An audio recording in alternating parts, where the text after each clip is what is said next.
Está no ar mais um episódio do podcast Trend Futuro, um espaço em que a gente fala com você, jovem, sobre empreendedorismo, mercado de trabalho e educação financeira. Esse podcast é uma realização Fundação CDL-BH e Junior Achievement e um oferecimento Diesel Studio. Eu sou a Bárbara.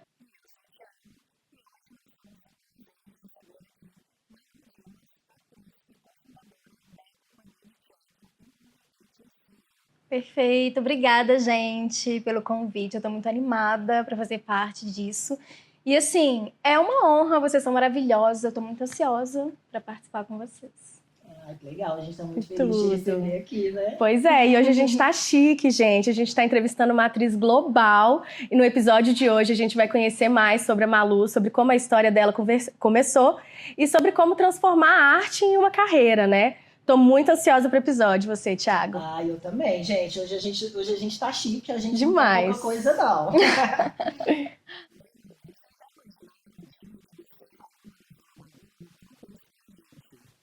Nossa, gente, é difícil pensar, porque eu não imaginava que isso poderia acontecer. Eu sonhava, assim, com isso, de algum dia ter uma visibilidade grande, mas não era algo que eu ficava assim, nossa, meu foco, minha maior meta é estar lá na novela, não sei o quê.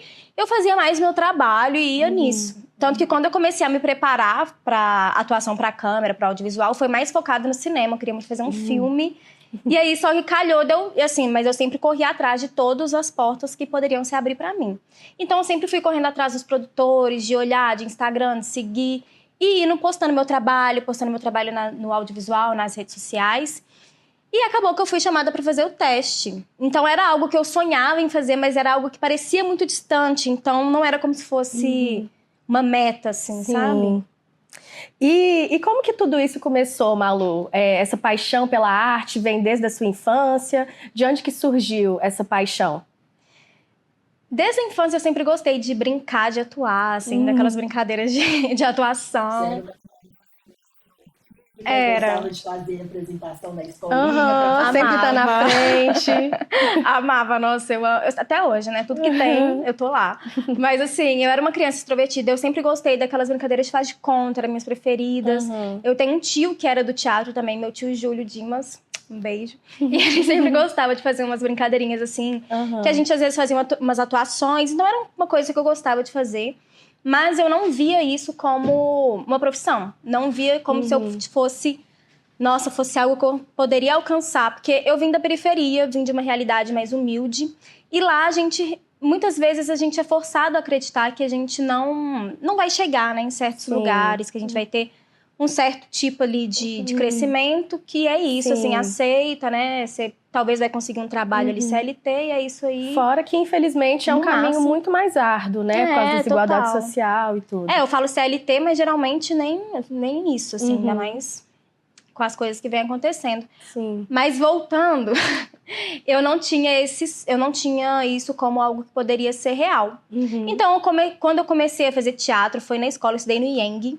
E aí passou um diretor lá, o Robson Vieira, do projeto Palavra Viva. E ele tinha um projeto que era gratuito. E eu comecei a fazer teatro nesse projeto como um hobby, porque era algo que eu gostava muito de fazer. Mas não pensando em ser atriz, assim, em profissionalizar. E foi no Palavra Viva que eu descobri que existia uma graduação gratuita, né? A UFMG tem uma graduação. E que eu poderia realmente ir para a faculdade. Que eu poderia ir fazer um curso de teatro. E, assim, usar isso como realmente uma profissão. E aí eu falei, será?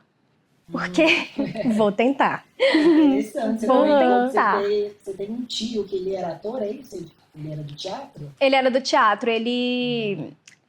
É até curioso, porque no ano que eu nasci, ele parou de fazer teatro. Olha só. Pra você seguir o caminho. Eu até ia te perguntar se você teve alguma influência na família, Sim. né?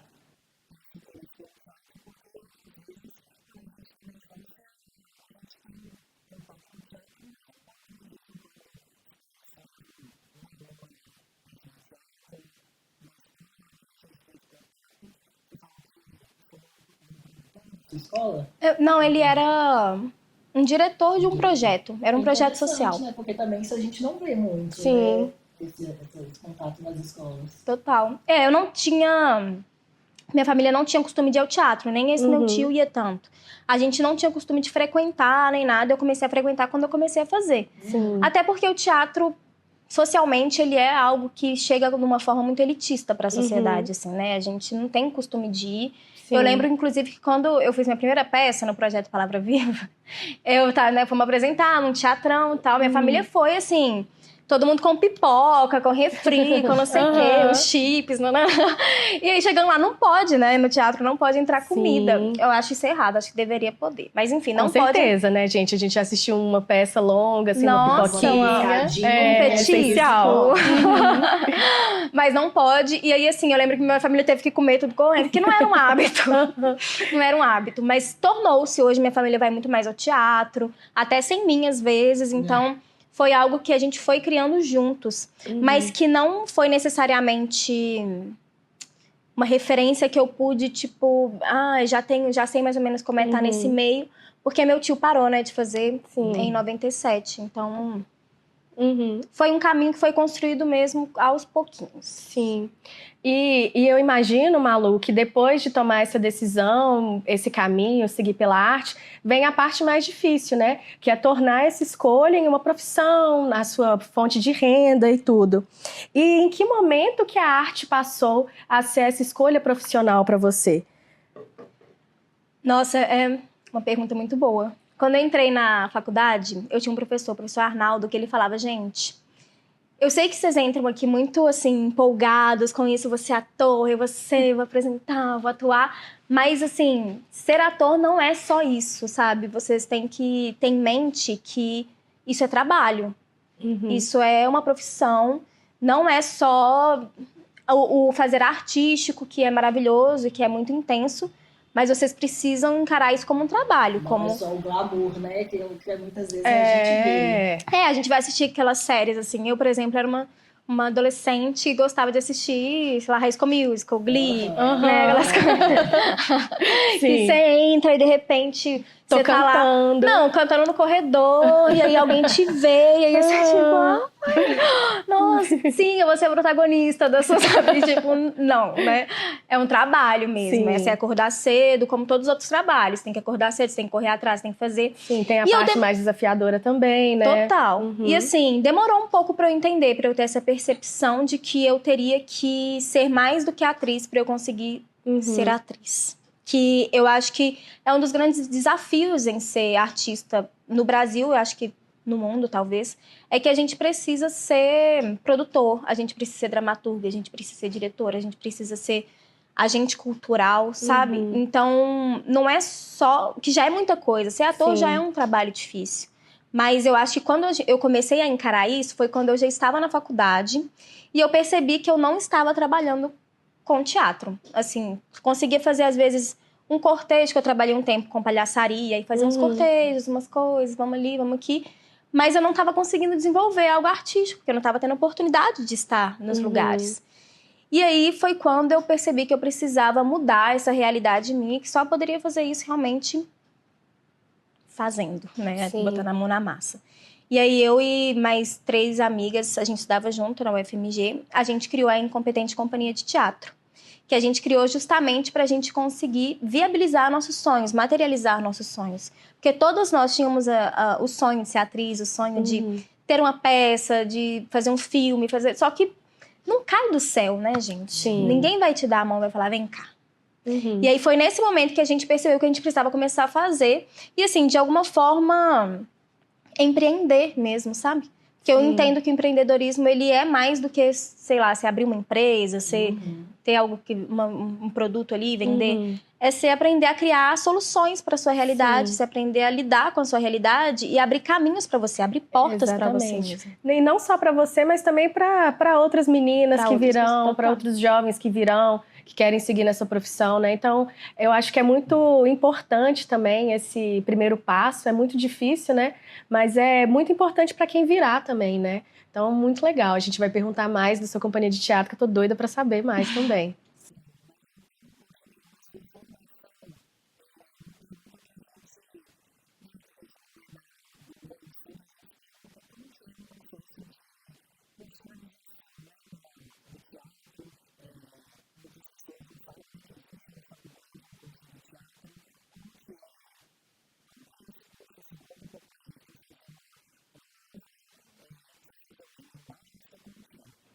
Tem alguns caminhos para profissionalização em teatro. Aqui, vou falar em Minas, né, dar esse recorte. Que existe tanto o caminho de cursos profissionalizantes, que aí a gente tem maiores, assim, e gratuitos. O Teatro Universitário da UFMG e tem o Cefart, que é do Palácio das Artes. Que são cursos que você tem que fazer provas de habilidade e aí você, cursando, né, você consegue um diploma, assim, de profissional, que é o DRT, que é a licença para atuar. Sim. E aí, mas o DRT você consegue de outras formas, mas eu preciso dizer que ter DRT não quer dizer que você é não, já é profissional, assim, sabe? Você precisa ter experiência. Acho que teatro, qualquer área, né? Você precisa ter experiência, precisa trabalhar para conseguir realmente se profissionalizar, assim. Então, não é porque você formou, agora já vão... Eu acho que o mais importante é você estar em movimento, você ter um grupo, você ter algum lugar que você possa colocar sua arte em prática, que você possa pesquisar, você possa praticar. E, além disso tudo, existe a graduação em teatro, que tem a licenciatura e tem o bacharelado. E eu fiz a graduação na Universidade Federal de Minas Gerais, na Escola de Belas Artes. Tem um curso, eu fiz o bacharel, porque eu gostaria de ser pesquisadora. E também atuar mais na atuação. Mas tem um porém, que na universidade você forma para ser pesquisador ou professor. Não é necessariamente você formar para ser ator, sabe? Então, Sabia interessante. também. Na UFMG, né? Na graduação e na UFMG. Claro que você vai ter várias matérias voltadas para atuação, a gente aprende a fazer cena, improvisar, tudo isso. Mas o foco é bacharel e licenciatura. Então, você forma pesquisador e licenciado, né, professor. E qual que é o tempo de duração do curso de teatro? São 4 anos a licenciatura. O bacharel, se eu não me engano, é 3 anos e meio. Mas, gente, Universidade Federal você acaba... Sempre indo um pouco mais. Porque você tem que pegar projeto. Eu, pelo menos, fui uma pessoa que aproveitei muito a universidade, que eu fiz projeto de extensão. Que é muito importante, né? A universidade em si te traz e te proporciona muitas oportunidades, né? Caminhos, dentro dela né? mesmo. Assim, eu acho que você entrar na faculdade e só fazer as disciplinas e ir embora, beleza, assim, você vai ter que formar. Mas para você se formar pesquisador, se formar professor, é importante estar nesses espaços. Sim. Então, um projeto de extensão, você pegar uma bolsa de... Eu participei do PIBID também, que eu fiz licenciatura uma época. Então, assim, de realmente testar onde você quer ir. Porque o teatro tem muitos caminhos. Sim. Então, você tá ali, você ir buscando, você vai entendendo. E foi justamente na sala de aula, eu tava lá no PIBID, eu fui pra escola, dei aula em escola, que eu percebi que eu não queria fazer isso. E eu mudei, assim, a minha chave, sabe? Eu vou me profissionalizar mais no teatro mesmo, na atuação que eu quero atuar. Então, eu fui pro bacharel e eu fiz o bacharelado e fui fazendo também cursos que me ajudassem a crescer mais enquanto atriz, no sentido da interpretação teatral. E, assim, claro que nada tira, eu acho, o valor de ter uma graduação, que é muito importante, sabe? Com certeza. Mas para uma pessoa que quer ser ator, um curso profissionalizante também é muito bom. Tanto o TU quanto o Cefar. Assim, te forma já formou grandes atores, forma até hoje grandes atores. E falando ainda um pouco da faculdade, como que era o dia a dia, assim, dentro do curso de teatro? Porque você falou, né, que vocês aprendem várias coisas e que uma atriz, por exemplo, muitas vezes tem que ser produtora e se relacionar com outras vertentes, assim, do teatro. Mas como que isso era aplicado no dia a dia do curso? Como que é um dia a dia do curso de teatro? Vocês ficam contracenando o dia todo? Como que é? Era, nossa, o sonho. O curso de teatro, os primeiros semestres são mais voltados para a prática. Então, a gente tem aulas voltadas para interpretação, para voz, para preparação corporal, expressão corporal. A gente tem aulas voltadas também para atuação cênica em si. Algumas disciplinas são de atuação cênica. E improvisação, que era a minha preferida. Eu adoro improvisar. Então, e assim, era bem divertido e era bem, bem prático. Mas a gente também tem as disciplinas teóricas, que tem tantas disciplinas da história do teatro, como disciplinas para a gente teorizar mais o teatro em si. Por exemplo, eu sou de uma área de pesquisa que é mais voltada para o teatro brasileiro. Então, eu gosto de pesquisar a ancestralidade presente no meu corpo, a ancestralidade presente na minha arte. Mas a gente também aprendeu coisas como Stanislavski, né? Histórias de teatro e de preparação corporal de fora, que é muito importante que foram grandes contribuições, mas eu, em particular, me voltei para matérias mais voltadas para o teatro negro, para o teatro brasileiro, e foi muito importante para mim, tanto que meu TCC foi sobre ancestralidade no processo criativo teatral, a importância da identidade cultural na formação profissional artística. Que eu fui Incrível, né? que eu fui refletir sobre isso, sobre como ser quem eu sou se manifestava na personagem que eu criava em cena. E como uma pessoa parda, eu sofri algumas questões, assim, de identidade mesmo, de me encontrar, até eu saber, assim, como que eu poderia me portar, como que eu poderia... Que tipo de lugar que eu ocupava, sabe? Foi muito complicado, foi muito difícil na minha formação. Então, até essas questões raciais, essas questões sociais, elas aparecem também quando a gente está atuando, elas aparecem na nossa forma de falar, nos nossos gestos, na nossa expressão. Então, eu fui pesquisar isso, e isso eu tive muito dentro da faculdade. Claro que não são todas as disciplinas que têm isso, na verdade, tinha um déficit muito grande, né, de disciplinas voltadas para esse assunto, mas eu acredito que hoje está muito melhor. A gente, inclusive, na minha época, não tinha professor negro no teatro, e hoje já tem professores negros no teatro, então já é um ganho que a gente está tendo, sabe? Isso é muito importante, né? Porque o teatro também é uma expressão do ser, né? Então é importante ter essa diversidade também de profissionais, de professores, de alunos, de atrizes. Então é muito legal também esse recorte racial dentro da arte, né?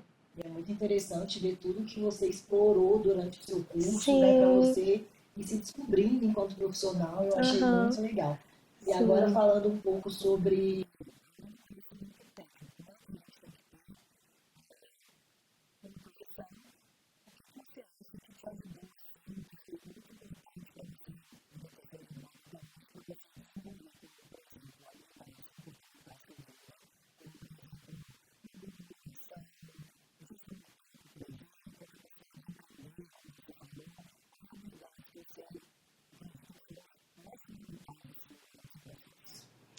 Olha, eu acho que, assim, ser artista no Brasil é um caminho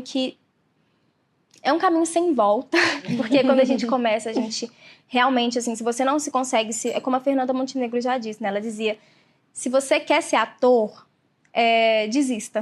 Vai fazer outra coisa, vai pegar outro curso, vai viver outras coisas na sua vida. E se você vê que você fazendo essas outras coisas, você não deu conta, você não tá conseguindo viver, você não tá conseguindo ser feliz, aí você volta. Porque aí quer dizer que realmente você precisa estar nesse caminho. Porque eu acho que é uma das profissões que a gente tem que ter mais habilidades ao mesmo tempo.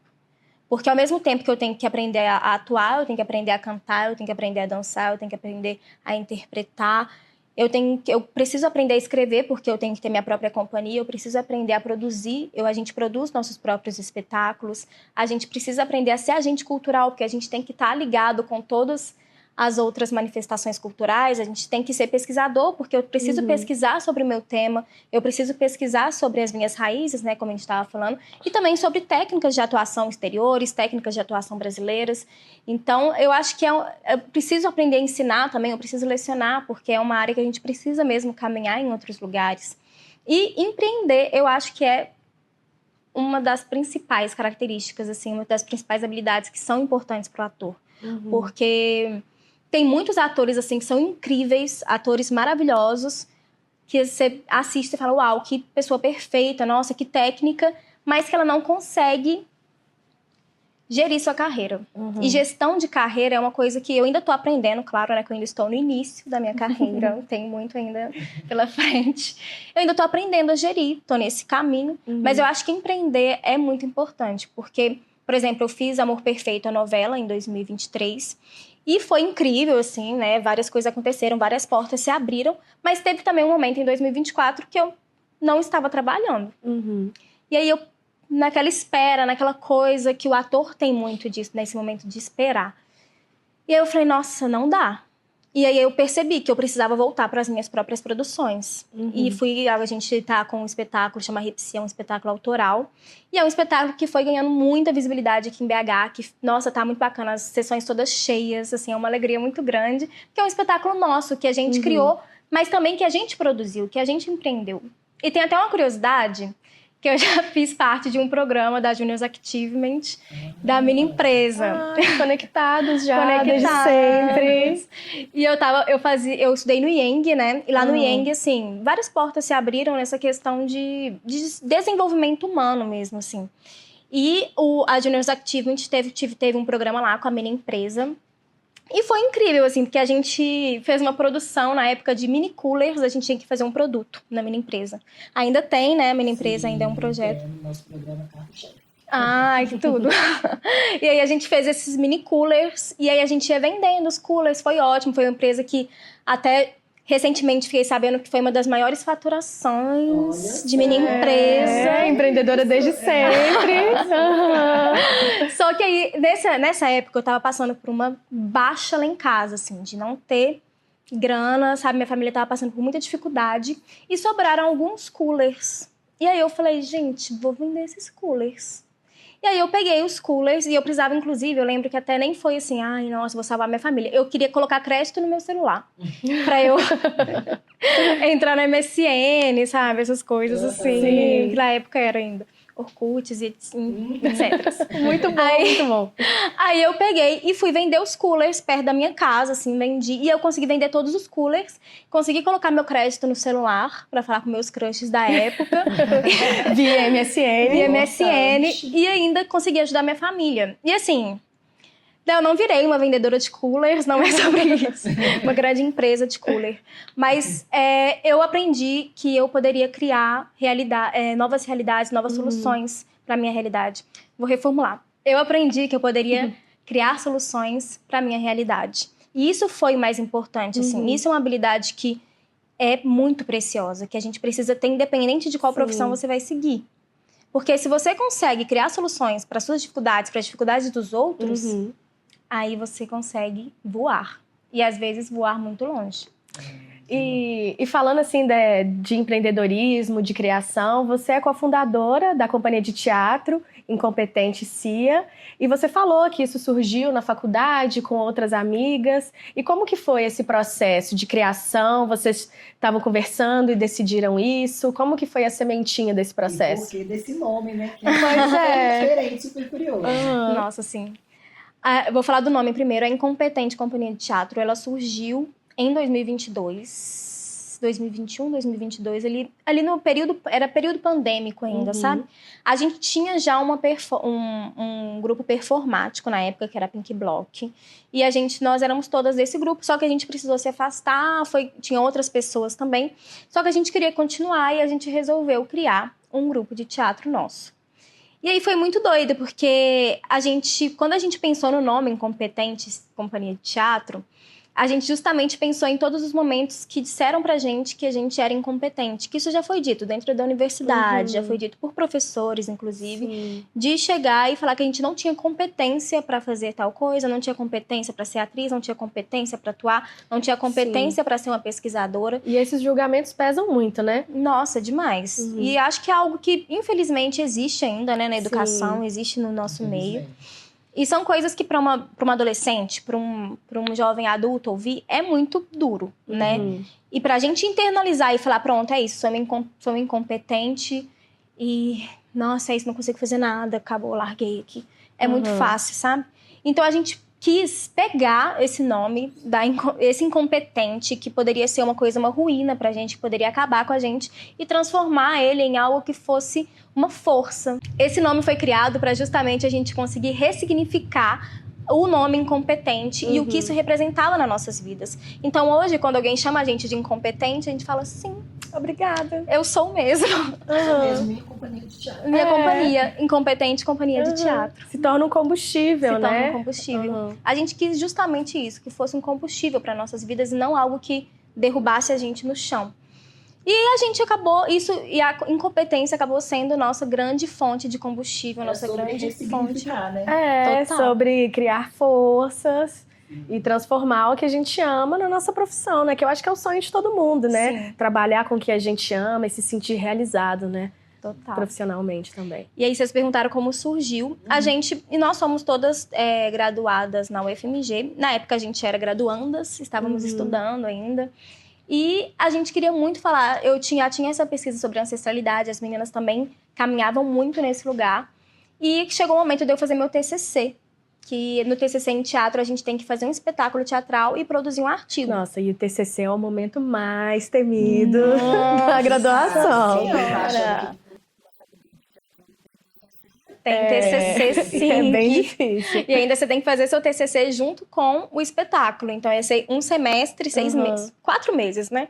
4 meses para você produzir seu artigo. Produzir um espetáculo é babado. Mas, assim, dá. É possível. Dá pra fazer. E aí, foi nessa época que a gente resolveu criar. Eu já teria que fazer um espetáculo, aí eu convidei as meninas para estarem junto comigo. E foi um momento muito importante, porque eu acho que eu sempre falo assim disso, de criar soluções para a minha vida, mas eu acho que também é muito importante você investir no sonho dos outros e deixar que os outros também possam investir nos seus sonhos. Sim. Então, quando eu chamei as meninas, quando a gente se juntou, é porque a gente tinha um sonho em comum, porque eu tinha um sonho, elas tinham um sonho. E a gente falou, como que a gente pode pegar nosso sonho e transformar ele numa coisa incrível e materializar ele aqui? Sabe, um espetáculo que fale sobre mim, mas também que fale sobre vocês e que a gente consiga fazer juntas. Porque eu acho que talvez se a Repsia fosse um espetáculo sobre mim somente e as meninas lá me dando um trampolim pra eu, sabe, voar, assim, talvez ele não teria ido tão longe, porque seria o meu sonho só. Sim. Mas é um sonho em conjunto, é um sonho de muitas pessoas juntas. Então ele conseguiu ir pra frente justamente por causa disso. E eu acho que a Incompetente, ela iniciou com essa vontade de fazer grandes sonhos se materializarem, porque tem uma frase que eu ouvi uma vez, que ela era assim, um sonho sem ação é apenas um delírio. Então, todas nós tínhamos esse sonho no lugar do delírio, no lugar de querer. Sim. Eu quero ser uma grande atriz. Eu quero ter um espetáculo. Eu quero fazer uma novela, eu quero fazer um filme. Mas isso ficava aqui, no plano das ideias. E o que eu faço com esse sonho, né? Que horas que ele começa a se realizar? Total. É isso. E acho que... E a incompetência, ela veio pra tornar esse delírio um sonho verdadeiro e um sonho materializado. Ai, lindo. E muito inspirador também, né? Para quem vai vir, como a gente já falou.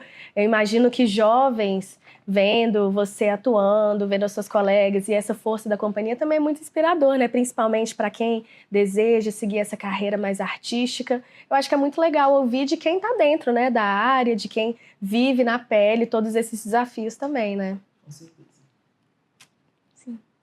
E você falou, Malu, que você participou de uma novela da Globo. Eu sou muito noveleira. Então, assim, tô amando te entrevistar aqui, uma atriz global. Você contracenou em Amor Perfeito. E como que foi essa experiência, assim, pra você? Foi sua primeira novela? Como que essa oportunidade mudou, assim, a sua carreira? Nossa, Amor Perfeito foi uma virada de chave, com certeza, na minha carreira. E foi muito incrível, foi muito sensacional, mas foi muito desafiador, porque foi meu primeiro trabalho no audiovisual mesmo, assim. Na verdade, eu já tinha feito uma participação numa série, que, assim, foi ótimo, mas foi uma coisa de 1 dia, 2 dias, muito rápido.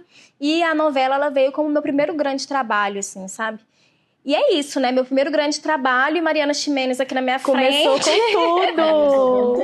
Olhava pro lado. Minha primeira cena, inclusive, foi com a Mari, com a Mariana Ximenes e com o Thiago Lacerda. A primeira. Oi, gente, juro. Você dá de frente, assim, com uma gigante, assim. Gigante, não? Sim. E foi assim, eu cheguei tremendo, nossa, já tava super nervosa, né? Tem que fingir normalidade, né? Fingindo tá tudo costume. certo. Não conseguia fingir costume.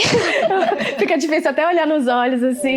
Nossa, não. Eu nem tentava, porque eu acho que a gente também, gente, essa coisa de fingir costume, não finjam costume. Vivam. Porque, nossa, você é cheia de coisas super interessantes, super incríveis acontecendo com você e você, assim... É isso Mais mesmo. um dia, Pra quê, né? Nossa, não, Mariana Ximenes, tudo bem? Não, sabe? É tipo, velho, uma pessoa que é sua referência, que é uma das suas referências. Da melhor maneira. Plenamente. Sim, que a gente viu em diversas obras, né? Quando a gente era criança, Claro. quando a gente foi crescendo. É uma grande atriz brasileira, né? Então imagina o nervosismo também. Total. E aí, assim, a primeira cena com eles, Nossa, até uma curiosidade. Eu lembro que eu tava muito nervosa, assim, e aí eu fui fazer a cena, né? E aí eu fiz a cena muito tensa, muito travada, e aí o diretor, tipo, beleza, foi. Aí a Mari percebeu que eu tava travadona, e ela falou assim, não, eu errei. Aí ela fingiu que ela tinha errado pra eu conseguir repetir a cena e fazer mais tranquila, sabe? Ai, diva acessível. Diva... Tudo. Sim, foi muito massa. Mas assim, na novela eu tive, nossa, grandes referências. Babu Santana, Juliana Alves, Lucy Ramos, Bokassa Cabenguele.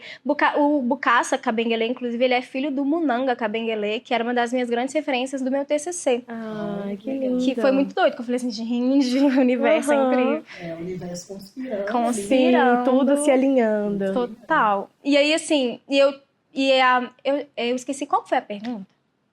Foi como... Peraí que eu também esqueci. Como que foi essa experiência na sua carreira? Ah, sim. Você falou que foi sua primeira experiência no audiovisual, mas como que isso, que isso representou pra você? Uhum. E aí, assim, eu estava com esse contato com várias pessoas super famosas, mas também não só pela fama, mas pela referência que elas significavam pra mim. Por exemplo, até outra curiosidade, quando eu entrei na Globo, eu fiz um teste. Quando eu fui mandar meus testes para o produtor de elenco, eu mandei um monólogo que era do Babu, que o Babu Santana fazia num filme que chama Café com Canela. Maravilhoso.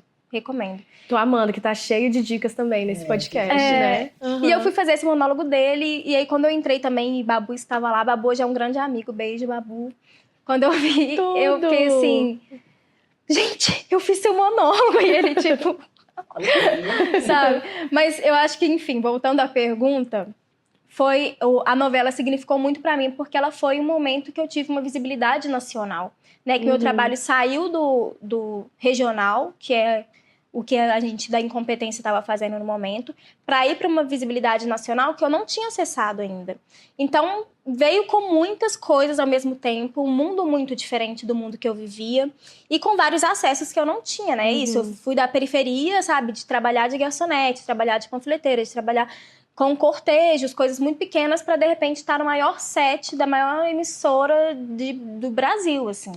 Muito e doido, aí, né? Nossa, muito. Então, assim, eu acho que além de ser muito importante para abrir portas para mim, muito importante também para o meu crescimento enquanto atriz, e de ter sido uma delícia fazer, porque a novela tinha uma história muito bonita, tinha um enredo muito bonito, e a minha personagem, a Adélia, tinha uma história também muito cativante. Eu comecei como a personagem era uma vilã, e ao longo da novela ela foi entendendo sobre a vida, entendendo caminhos, assim, entendendo como ela podia crescer. Ela era muito ambiciosa, assim como eu também sou, mas eu sou uma boa ambiciosa. A Adélia era ambiciosa. Ela era bacana, mas ela tinha um ladinho, assim, sombrio. No fundo, ela era do bem. No fundo, ela era do bem. E aí, só que no início ela era mal compreendida. E aí, enfim, aí foi muito... Mas além disso tudo, dessa repercussão nacional, a novela foi importante pra eu ver, pra eu ter esperança. Sabe? Pra eu ver que era possível chegar lá. Que não é um mito, sabe? Que a gente vê assim, ai, fulano chegou lá, mas, poxa, fulano também é filho do ciclano, sabe? Assim, fulano teve esse outro acesso, fulano teve acessos ali. Faz teatro desde 5 anos de idade, sabe? Eu comecei a fazer teatro com 16 anos num projeto social, sabe? Com muito pouco recurso. Eu fiz a faculdade na UFMG, claro que é uma grande universidade, mas que, assim, é um lugar que ainda, assim, pra gente que tá na graduação é muito difícil de acessar. Então, parece muito distante também, né? É outra cidade, né? Estar lá parece muito distante, mas foi importante pra eu ver que não. E pra eu mostrar também para as pessoas de onde eu vim que não era impossível chegar lá, sabe? Pra minha vizinha falar, não, é isso aqui, tô conversando aqui, sabe? Tipo assim, de já até, inclusive, Babu já foi lá na periferia onde eu morava, já foi na casa da minha avó. Então é isso, legal. quando os mundos se conectam, assim, sabe? E a gente vai vendo que todo mundo é todo mundo humano ali, né? Todo mundo ser humano como a gente, se beliscar vai doer. E é isso. A novela foi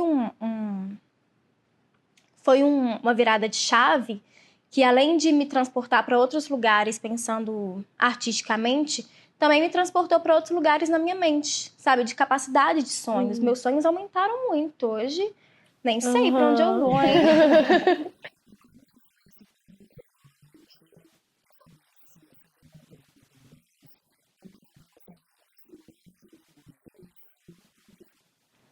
Olha, eu sou uma artista que eu ainda sou um pouquinho endurecida, assim, com o Instagram, sabe? Com essa coisa da rede social. Eu gosto, eu uso, mas eu percebi também que não era um sonho meu, que não era um sonho ser uma blogueira, por exemplo. Mas que acaba virando uma necessidade de nós, atores, mostrarmos nosso trabalho no Instagram, nas redes sociais, e usar a rede como mais um instante, sabe? Sim. Então, eu fui um pouco pro Instagram, mas tomando esse cuidado de não virar a minha profissão, porque a minha profissão é atriz, né? É pesquisadora, eu tô em outros lugares, Não desviar o foco, né? Não desviar totalmente o foco da minha vida. Mas depois da novela abriram-se várias portas. Portas no audiovisual, mas também portas de lugares que eu ainda não tinha acessado. Portas que às vezes a gente nem imagina, Nem né, sabia que existia. Por exemplo, eu fiz um trabalho com uma companhia francesa esse ano que foi, nossa, super incrível e que foi uma coisa que antes eu nem pensava que era um sonho possível, sabe? Que era uma coisa que poderia acontecer, de estar em contato com uma companhia de outro país, de aprender com eles, de estar performando num lugar que eu, enquanto brasileira, talvez não performaria, e que eles vêm aqui e mostram pra gente também, que é super legal. E houve um intercâmbio muito bom, que a gente também ofereceu muita coisa, eles ofereceram muita coisa pra gente, de ser essa troca mesmo. E principalmente com o meu espetáculo, o Arrepsia, a gente, nossa, conseguiu Bombou, né? bombar o espetáculo, e de uma forma, assim, muito próspera, sabe, pra gente, principalmente, de conseguir melhorar o espetáculo, de conseguir estar em lugares com o espetáculo, de conseguir sair de BH com o espetáculo. Então, de também trazer pro meu trabalho autoral visibilidade. E tem sido bem legal, assim. O Arrepsia, ele também conseguiu quebrar algumas bolhas, sabe? Que com o Instagram, né? Eu tenho uma cena minha que a gente postou no Instagram e que alcançou repercussões muito legais, assim, de conseguir sair da bolha Belo Horizonte, da bolha Minas Gerais, para ir pro Brasil, sabe? De várias pessoas se identificarem e virem conversar com a gente. Porque é um espetáculo que fala sobre também questões de raça, questões de gênero, questões sociais, da invisibilidade do trabalhador e várias outras coisas. Não vou dar muito spoiler. Isso né? muito real, né? Muito a nossa realidade mesmo, né? Quanto brasileiros, quanto mineiros também. E você falou muito dessa repercussão. E aí eu queria aproveitar para te perguntar o que é ter sucesso na arte para você? Pergunta difícil. É uma pergunta difícil, porque eu acho que a gente precisa ter em mente que ter sucesso é diferente de ter fama. Porque a fama, ela vai para um lugar que, claro, é incrível, né? Assim, nossa, muito legal ser reconhecida, é muito legal estar nesse lugar de grande visibilidade, mas que vem com várias questões também, Sim. sabe? Então, eu acho que, tirando esse lugar da fama, colocando o sucesso como prosperidade na carreira, eu acho que é conseguir viver do meu trabalho de atriz, sabe? Sem ter que desviar tanto, assim, de ter que fazer tantas outras profissões, de conseguir ser atriz, de conseguir viver como atriz e de conseguir fazer, eu acho que sucesso é quando eu conseguir escolher meus trabalhos e fazer trabalhos que realmente fazem sentido pra mim, que fazem sentido enquanto arte. Eu acho que aí eu vou estar... Já tô caminhando aí, hein? Já tô chegando lá. Mas acho que isso é o maior sucesso, a gente conseguir viver do nosso trabalho de forma digna, de forma respeitosa, de forma próspera, abundante e também fazendo uma arte que a gente acredita, uma arte que vale a pena pra gente. Ah, lindo, né? Muito boa reflexão. Sim.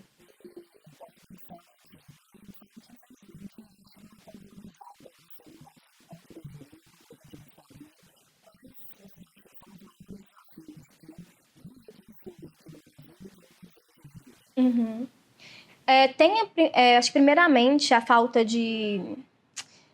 Tem uma reflexão que eu gostaria de trazer, que é...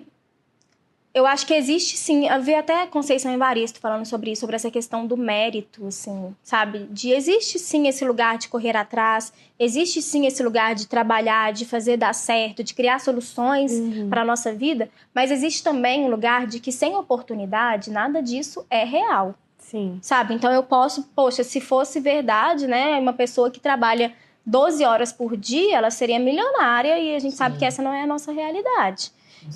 Então eu acredito que a maior dificuldade é essa, de não ter tantas oportunidades assim, sabe? São muitas pessoas para poucas oportunidades, pouco incentivo à cultura. Claro que tem melhorado, sabe? A gente tem tido mais editais, mais leis de incentivo, mas isso tá pouco ainda em relação ao que deve ser. Então, acho que a maior dificuldade é essa, de ter incentivo verdadeiro para a cultura, de ter oportunidades reais, sabe? De ter protagonistas que vão chegar, né, nesse lugar, tipo, pessoas da periferia, pessoas negras que vão acessar esse lugar e que realmente seja um lugar de protagonismo. Então, acho que essas são as maiores dificuldades, assim. E acredito que isso, de ter que ser muitas profissões, né? De ter que ser produtora, de ter que ser gestora, de ter que ser dramaturga, chega uma hora que isso é muito maçante. Então, acho que essa é uma grande dificuldade, você conseguir gerir bem sua carreira. Você conseguir gerir sua carreira de forma inteligente.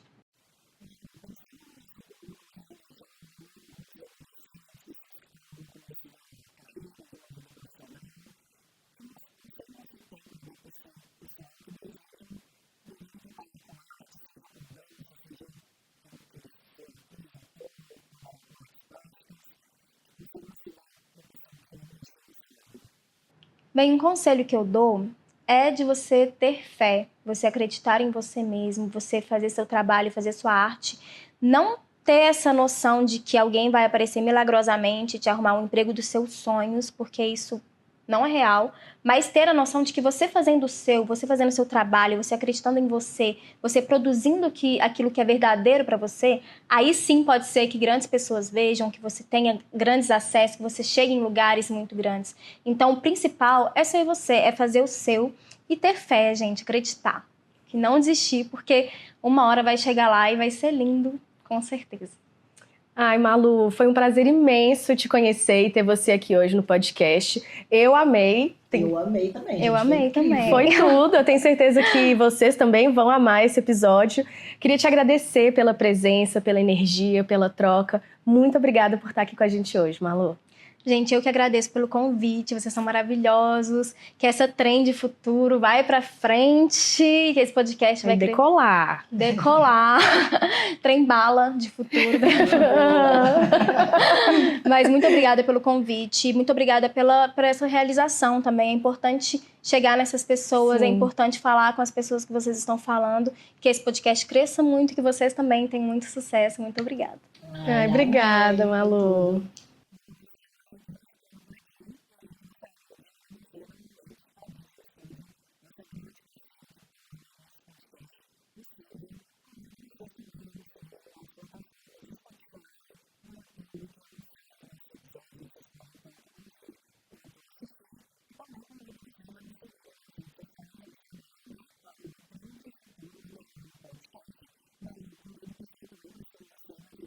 Com certeza.